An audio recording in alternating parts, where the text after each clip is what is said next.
네, 안녕하십니까. 개남이 인사드리겠습니다. 오늘은 제 얼굴이 보이지 않고 PPT 화면이 보이죠?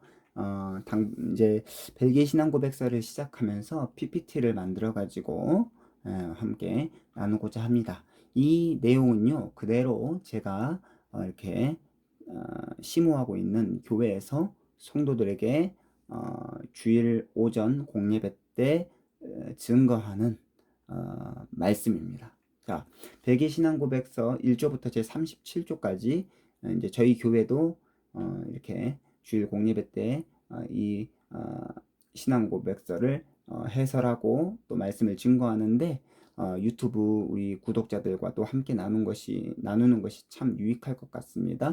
그래서 벨기에 신앙 고백서 제 1조를 먼저 이렇게 나누기 전에 교회가 바른 복음을 전하기 위해서 어떻게 해야 되는지 우리가 다루고 제 1조를 시작하도록 하겠습니다.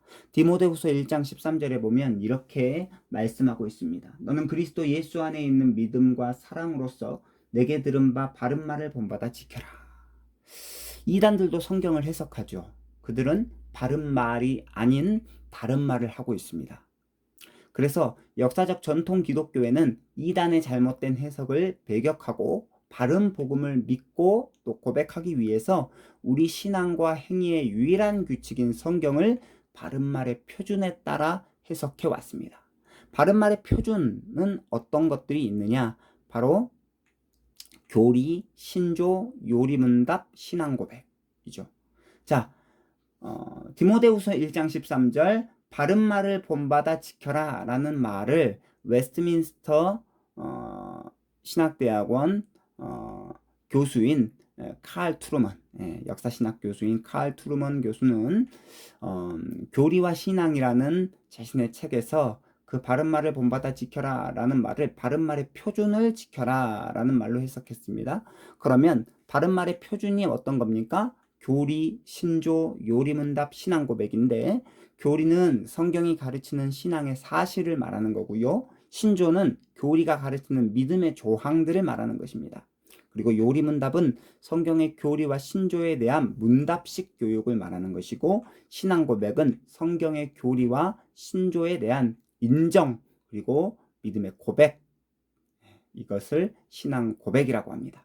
그래서 역사적 전통 기독교가 지켜온 바른말의 표준은 오른쪽에 보게 되시면 이렇게 되어 있어요. 사도신경, 니케아 콘스탄티노플 신경, 아타나시우스 신경. 이것은 3대 공교회 신경입니다. 그리고 개혁교회 일치를 위한 표준문서 1561년에 벨기에 신앙고백서, 1563년에 하이델베르크 요리문답, 그 다음에 1619년에 도르트 회의를 통해서 도르트 신조가 만들어지죠. 이 세 가지가 개혁교회 일치를 위한 표준문서인데 우리는 그 중에서도 1561년 귀도드 브레가 작성한 벨기에 신앙고백서에 대해서 함께 나누도록 하겠습니다. 장로교회 표준문서, 웨스트민스터 신앙고백서와 대소요리문답, 에베모범, 정치 이 5가지 표준문서 우리가 기억해야 되겠죠. 자, 종교개혁 후의 역사적 기독교회의 바른말의 표준 문서들 이렇게 있다라는 것입니다. 1561년 벨기에 신앙고백서. 벨기에 신앙고백서를 네덜란드 신앙고백서라고도 부르는데 왜냐면 1830년에 네덜란드에서 독립한 나라가 벨기에입니다. 그래서 1830년 이전에는 네덜란드 신앙고백서라고 불렸고 지금도 네덜란드 사람들은 벨기에 신앙고백서라고 부르지 않고 네덜란드 신앙고백서라고 부릅니다. 그래서 네덜란드 신앙고백서, 벨기에 신앙고백서, 벨직 신앙고백서 다 같은 의미입니다. 자, 그래서 우리는 이러한 역사적 전통 기독교회의 노선을 따라서 우리의 믿는 바를 마음으로 믿고 입술로 고백해야 된다라는 거죠.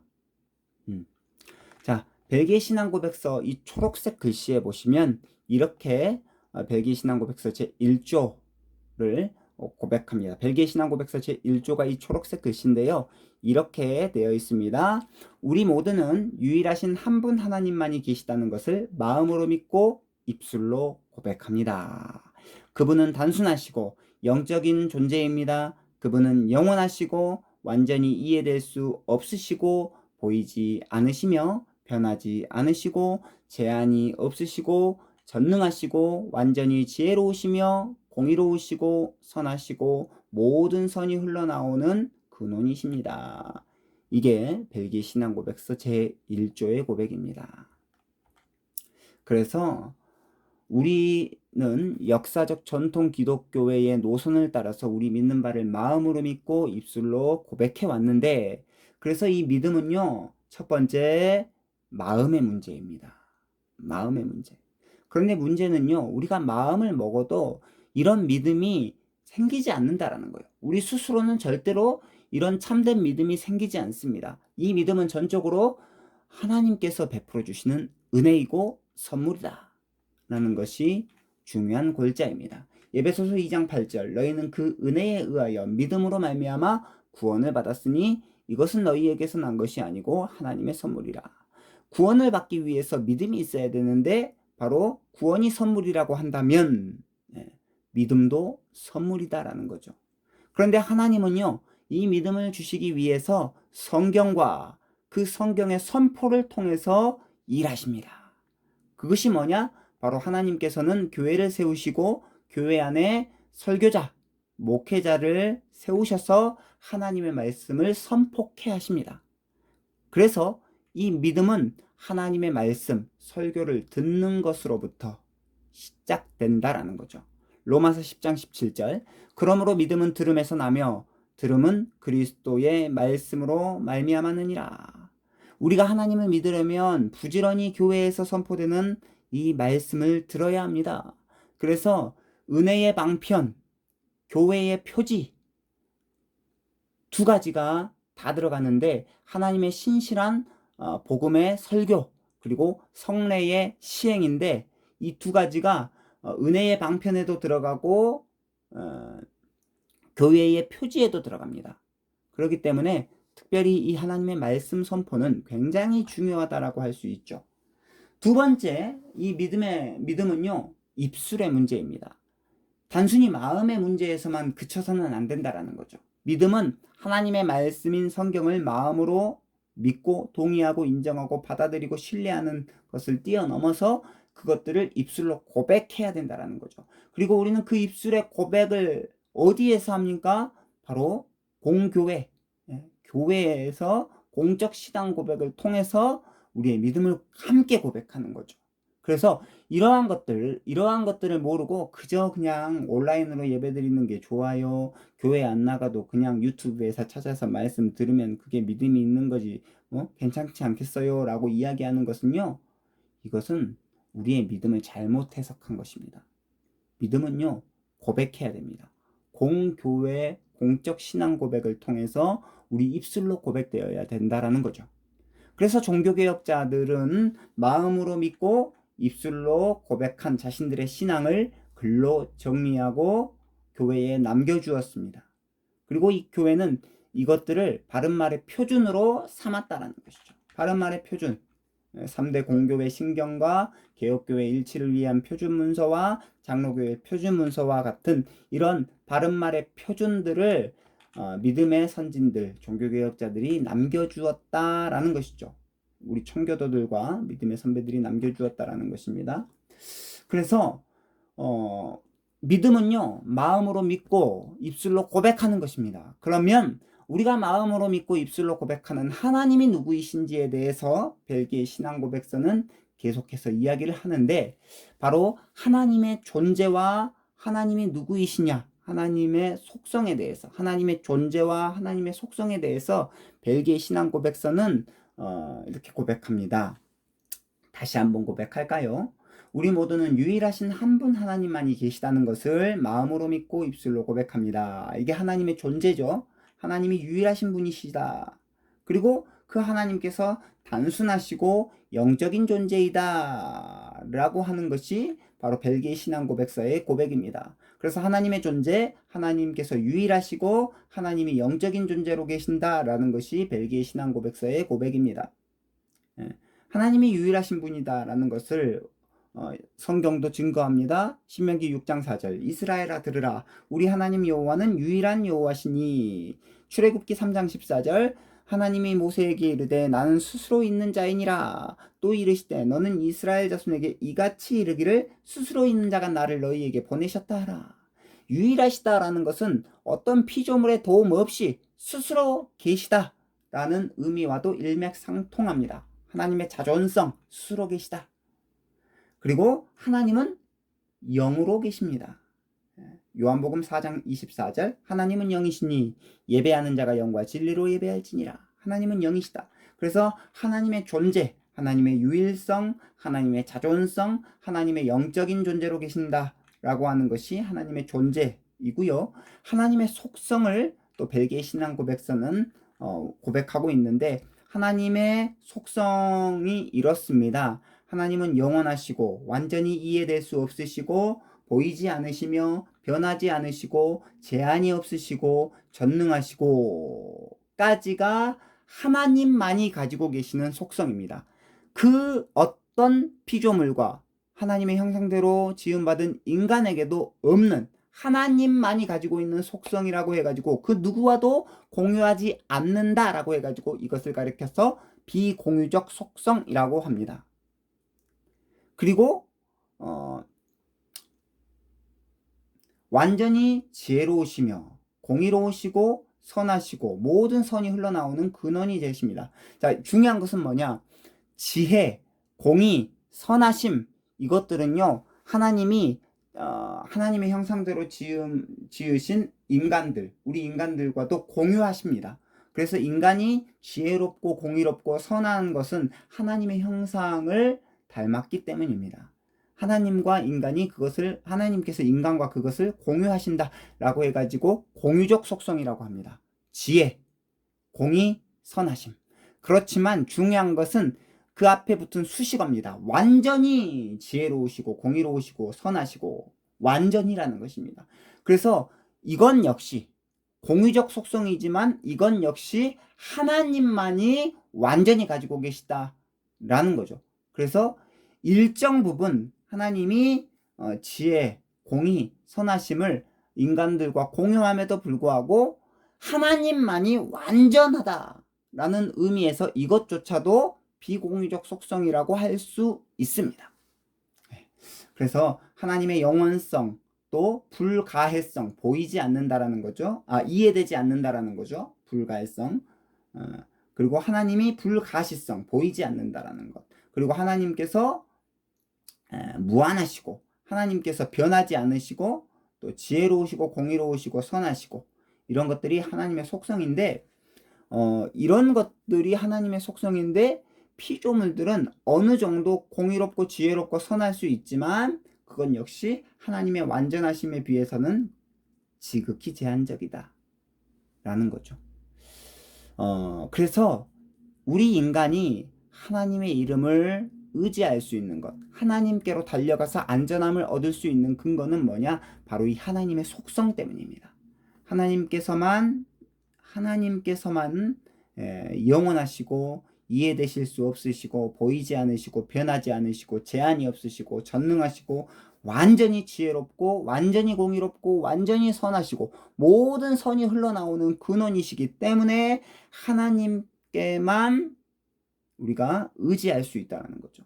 그래서 잠언 18장 10절 여호와의 이름은 견고한 망대라 의인은 그리로 달려가서 안전함을 얻느니라 라고 이 잠언 18장 10절은 말씀합니다. 자, 우리는 그래서 역사적 전통 기독교의 노선을 따라서 우리 믿는 바를 마음으로 믿고 입술로 고백해야 되는데 그 입술의 고백의 내용이 뭐냐? 바로 하나님이 누구이시냐에 대한 믿음의 내용입니다. 그래서 우리가 마음으로 믿고 입술로 고백하는 하나님은 누구이십니까? 라고 했을 때 그 하나님의 존재와 하나님의 속성을 벨기에 신앙고백서는 고백했는데 그것을 가장 잘 말씀해주고 있는 성경 본문 말씀이 디모데전서 6장 15절로 16절입니다. 이렇게 말씀하고 있습니다. 기약이 이르면 하나님이 그의 나타나심을 보이시리니 하나님은 복되시고 유일하신 주권자이시며 만왕의 왕이시며 만주의 주시오. 여기서 하나님의 존재가 유일하시다라는 하나님의 존재에 대한 고백이 나오죠. 그 다음에 16절은 하나님의 속성에 대한 고백입니다. 하나님의 속성, 하나님이 누구이시냐? 하나님은 오직 그에게만 죽지 아니함이 있다. 이게 하나님의 영원성, 그리고 가까이 가지 못할 빛에 거하시고 어떤 사람도 보지 못하였고, 하나님의 불가시성, 보지 못했다라는 거죠. 또 볼 수 없는 이시니 그에게만 존귀와 영원한 권능을 돌릴지어다. 아멘. 그러니까 하나님의 속성이 이러이러한 속성이 있습니다. 영원성, 불가해성, 불가시성, 무한성, 불변성, 지혜로우심, 공의로우심, 선하심, 모든 선이 흘러나오는 근원이 되시기 때문에 우리는 어떻게 해야 되느냐? 그 하나님을 철저하게 의지함으로 말미암아 하나님께로만 안전함을 얻어야 되는데, 바로 그렇기 때문에 모든 인간은 하나님을 예배해야 된다, 경배해야 된다. 그래서 그에게 존귀와 영원한 권능을 돌릴지어다 라고 디모데전서 6장 16절은 고백하는 것입니다. 자, 그래서 하나님은 모든 복, 모든 선의 근원이시며 피조물과는 철저하게 구별되시는 만왕의 왕이시고 또 만주의 주가 되십니다. 그래서 오직 하나님만 경배해야 되고 오직 하나님께로만 달려가서 하나님께만 안전함을 얻어야 된다라는 거죠. 그런데 문제는 뭐냐? 우리는요, 하나님에 대한 지식을 회복해야 되는데, 그것은 뭐냐? 하나님에 대한 이러한 지식, 하나님의 존재와 하나님의 속성을 우리가 마음으로 믿고 입술로 고백해야 되는데, 그것조차도 지극히 자기 중심적이다라는 거죠. 지극히 자기 자신에게만 함몰되어 있습니다. 그래서 역사적 전통 기독교회의 노선을 따라서 바른말의 표준이 고백하는 그 하나님의 존재에 대해서, 하나님의 속성에 대해서 우리는 그 믿음의 선배들, 믿음의 선진들이 고백했던 그 역사적인 이 바른말의 표준을 따라서 교회가 함께 고백해야 되는 것이 가장 안전한 우리의 믿음의 고백이다라는 거죠. 가장 안전한 우리의 믿음이다라는 것입니다. 왜냐하면 이스라엘 백성들에게 문제가 뭐냐? 사사시대 때 문제가 이거였죠. 그때에 이스라엘의 왕이 없으므로 사람마다 자기 소견에 옳은 대로 행하였습니다. 자기 자신이 왕이 되어가지고 자기 자신이 하나님을 판단하고 하나님에 대한 지식을 자기 나름대로 생각하고 고백하는 것, 어떤 기준이 없다라는 거죠. 정확무오한 하나님의 말씀, 우리의 신앙과 행위의 유일한 표준인 이 성경조차도 자기 마음대로 해석하고 자기 마음대로 자기 입맛대로 고백하는 것, 바로 이것이 영적인 질병이고, 사사시대 때 이스라엘 백성들이 왕이 없어서 자기 소견에 옳은 대로 행하였던 그 모습과 오늘날 우리들의 모습이 너무 흡사하다라는 거죠. 그래서 개혁주의 교회는 바른말의 표준을 따라서 신앙을 마음으로 믿고 입술로 고백해야 된다라는 거죠. 마음으로 믿고 입술로 고백하는 모든 그 고백이 바로 공교회를 통해서, 그 공교회 안에서 공적 신앙 고백을 통해서 하나 될 때, 일치를 이룰 때 우리는 정말로 아름다운 교회, 성령 안에서 아름다운 교회를 이루어갈 수 있다는 것입니다. 공적 신앙 고백을 저버리고 공교회의 하나됨을 저버리고 자기 마음대로 신앙생활하는 오늘날 이 시대, 유튜브로 영상을 찾으면서 말씀을 듣고 신앙을 유지하려고 하는 그러한 신앙이 얼마나 위험한 신앙생활인지 우리는 기억해야 됩니다. 반드시 기억하십시오. 바른말의 표준을 따라서 우리의 신앙을 마음으로 믿고 입술로 고백해야 된다는 것이 굉장히 중요합니다. 공교회에서 공적 신앙 고백을 통한 일치를 이루는 것, 이게 성도들의 의무다라는 거죠. 자, 그래서 벨기에 신앙 고백서 강해 학습자용 우리 손재익 목사님의 저서에 나온 이 요점 정리 5가지를 그대로 말씀드리겠습니다. 자, 오늘 우리가 배웠던 내용은 이거죠. 하나님에 대한 믿음은 우리 신앙의 가장 근본인데, 하나님은 한 분이십니다. 우리가 믿는 하나님은 한 분이십니다. 유일하신 주권자이시고 영적인 존재로 계시면서 유일하신 분, 바로 하나님의 존재가 유일성에 있다라는 거죠. 하나님의 존재. 그리고 하나님의 어떠하심을 우리는 속성으로 표현할 수 있는데 그 하나님의 속성이 다음과 같습니다. 하나님은 영이시고 하나님은 영원하시고 하나님은 이해될 수 없으시고 보이지 않으시고 변하지 않으시고 전능하시고 완전히 지혜로우시고 완전히 공의로우시고 예, 완전히 선하시다라는 거죠. 그게 하나님의 속성입니다. 마지막 하나님에 대한 믿음은 정말로 중요합니다. 마음으로부터 믿어서 입으로 고백되어져야 합니다. 그리고 그 믿음의 고백 위에 교회가 세워지고 그 공적 신앙 고백을 통해서 신앙 고백의 일치를 이루어가는 것이 바로 성도들의 의무다라는 것을 기억해야 되겠습니다. 사랑하는 구독자 여러분, 오늘은 여기까지 하도록 하겠습니다. 벨기에 신앙고백서 제1조에 대한 내용, 좀 내용이 길지만 이 내용을 우리가 잘 숙지하고 또 공부해서 믿음의 선배들이 특별히 귀도도 부레가 고백했고 개혁교회 성도들이 고백했던 그 믿음의 고백을 우리가 잘 공부함으로 말미암아 하나님에 대한 바른 지식, 세상에 대한 바른 지식을 갖게 되는 기회로 삼았으면 좋겠습니다. 오늘은 여기까지 하고요. 다음 주에 제2조를 가지고 벨기에 신앙고백서 제2조를 가지고 찾아뵙도록 하겠습니다. 좋아요와 구독은 사랑입니다. 안녕히 계십시오.